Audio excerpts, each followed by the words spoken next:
Hello दोस्तों, कैसे हैं आप लोग। स्वागत है आपका। मैं दीपक पाठक। मेरे साथ आप पढ़ेंगे 11th फिजिक्स यूनिट नंबर 2 और chapter number 4, motion in a plane. Motion in plane का में जो टॉपिक हम लोग लास्ट वीडियो में डिस्कस कर रहे थे, that is what the vectors.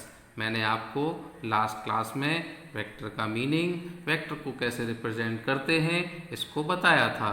दोस्तों, अगर आपने वो पिछली वीडियो नहीं देखी है तो आप प्लीज़ उसको वीडियो को देखें और फिर इसको आगे समझने का एफर्ट करें।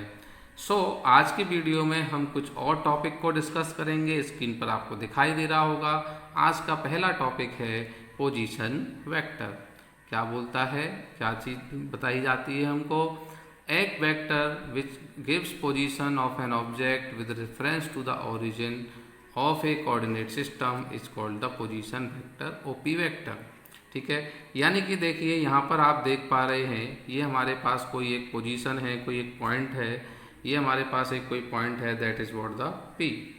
अब ये वेक्टर इस पॉइंट की पोजीशन और इस पॉइंट की पोजीशन का मैग्नीट्यूड, मतलब ये ओरिजिन से कितनी दूर है, और डायरेक्शन दोनों को बताता है। तो that is what called the position vector. Next term आती है डिस्प्लेसमेंट वेक्टर। अगर मान लीजिए कोई एक ऑब्जेक्ट पोजीशन P से और पोजीशन Q की तरफ को मूव करता है, एक पोजीशन से दूसरी पोजीशन की तरफ को मूव करता है, तो वेक्टर जो कि डिस्प्लेसमेंट का मैग्नीट्यूड एंड डायरेक्शन को बताता हो, हमें समझाता हो, that is what called the displacement vector. दोस्तों, नेक्स्ट आगे बढ़ते हैं। देखिए आपको यहाँ क्या दिखाई देता है। All vectors are classified into two group. जितनी भी वेक्टर क्वांटिटी हम फिजिक्स में पढ़ेंगे, हम उन्हें दो कैटेगरी में डिवाइड कर सकते हैं, polar vector and the axial vector. Vector जिनमें एक स्टार्टिंग पॉइंट होता है, जब जिनकी हम बात करते हैं, ठीक है ना, तो हम देखते हैं कि वहाँ जिस भी ऑब्जेक्ट के लिए हम बात कर रहे हैं उसका एक स्टार्टिंग पॉइंट है और उसका एक एंड पॉइंट है। तो ऐसी वेक्टर क्वांटिटीज़ को पोलर वेक्टर्स कहते हैं। डिस्प्लेसमेंट, वेलोसिटी, फोर्स, ये सभी क्या हो गई, पोलर वेक्टर हो गई। और इस तरह की वेक्टर क्वांटिटी जब कोई ऑब्जेक्ट किसी एक्सेस के अबाउट है ना, एक्सेस के अबाउट रोटेट हो रहा हो, जब कोई ऑब्जेक्ट किसी एक्सेस के अबाउट रोटेट हो रहा हो, तो वहाँ पर जिन वेक्टर क्वांटिटीज़ को हम डिस्कस कर रहे होंगे, that is what called axial vector. और इन एक्सियल वेक्टर्स के एग्जांपल हैं angular velocity, torque, angular momentum. दोस्तों, एक्सियल ये सब चीज़ें आपको अभी धीरे धीरे जब आप पेशेंसफुली इस चैप्टर को स्टडी करेंगे तो आपको ये सब चीज़ें समझ में आएंगी। दोस्तों, यहाँ पर आप देखिए, ये कोई ऑब्जेक्ट है ना, और ये आपने दिखा रखा है एक्सियल वेक्टर। ये कोई वेक्टर है, ये एक्सेस हो, ये कोई है ना, कोई ऑब्जेक्ट है, रोटेट कर रहा है, ये उसका एक्सेस ऑफ रोटेशन हो गया। जिस एक्सेस के, जैसे कि आप देखते हैं अर्थ अपने एक्सेस पर रोटेट करती है, इसी तरीके से कोई ऑब्जेक्ट है अपने एक्सेस पर रोटेट कर रहा है, ये एक्सेस हो गया।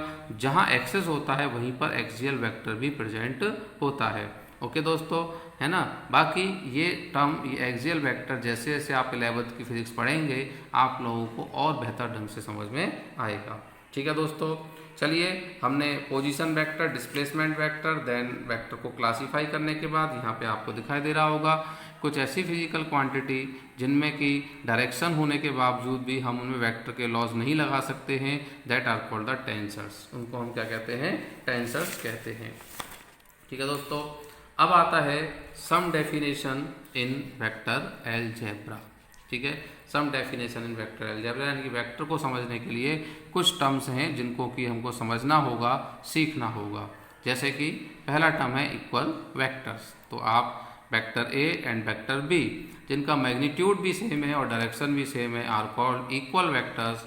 And second is negative vector, vector जिनका मैग्नीट्यूड सेम है but direction is opposite are called as the negative vector.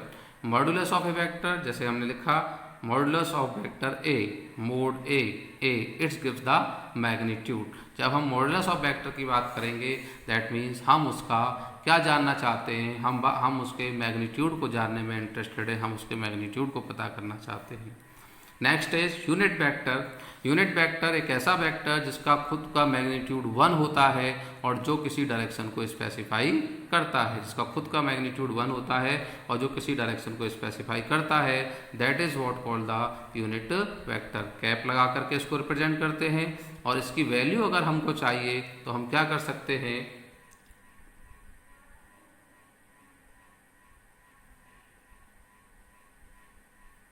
अगर इसकी वैल्यू हमको चाहिए तो हम क्या कर सकते हैं, वेक्टर को उसके मैग्नीट्यूड से डिवाइड करेंगे तो हमको क्या मिल जाएगा, यूनिट वेक्टर मिल जाएगा। एक ऐसा वेक्टर जिसका खुद की वैल्यू 1 होगी, खुद का मैग्नीट्यूड हम कैलकुलेट करेंगे तो 1 आएगा और जो क्या कर रहा होगा, वेक्टर ए की डायरेक्शन को रिप्रेजेंट कर रहा होगा। ठीक है, इसीलिए हम क्या कर सकते हैं, एक वेक्टर को उसका मैग्नीट्यूड और उसका यूनिट वेक्टर का कॉम्बिनेशन बना करके लिख सकते हैं। ठीक है, यहाँ पर vector A, modulus of vector ए का मतलब वेक्टर ए का magnitude and A cap representing its direction. Okay दोस्तों, नेक्स्ट एक और छोटा सा टर्म है जो हमको डिस्कस करना है इस चैप्टर में, that is what the zero vector. Name से ही इंडिकेट होता है जीरो वेक्टर एक ऐसा वेक्टर जिसका मैग्नीट्यूड तो जीरो है लेकिन उसके पास एक डायरेक्शन है। रिप्रेजेंट किससे करते हैं, जीरो के ऊपर एरो लगा करके करते हैं।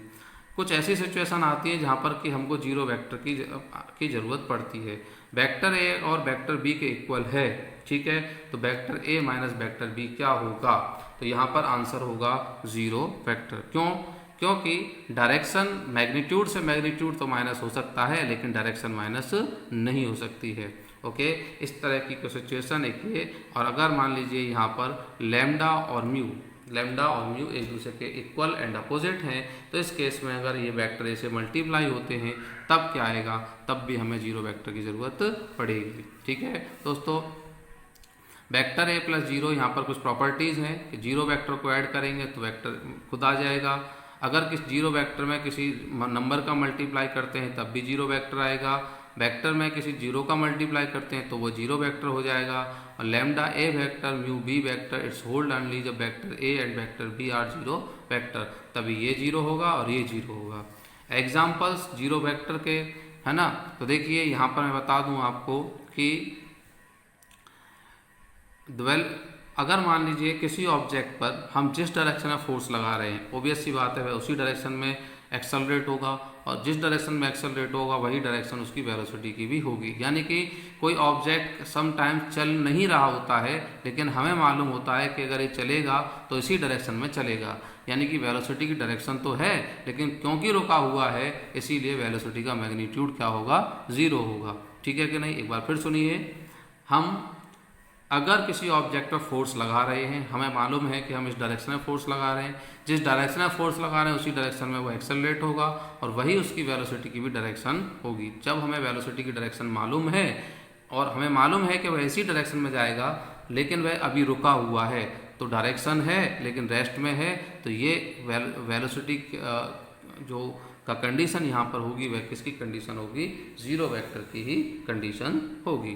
तो थैंक्स दोस्तों, आपको ये वीडियोस को देखने के लिए, समझने के लिए जुड़े रहिए।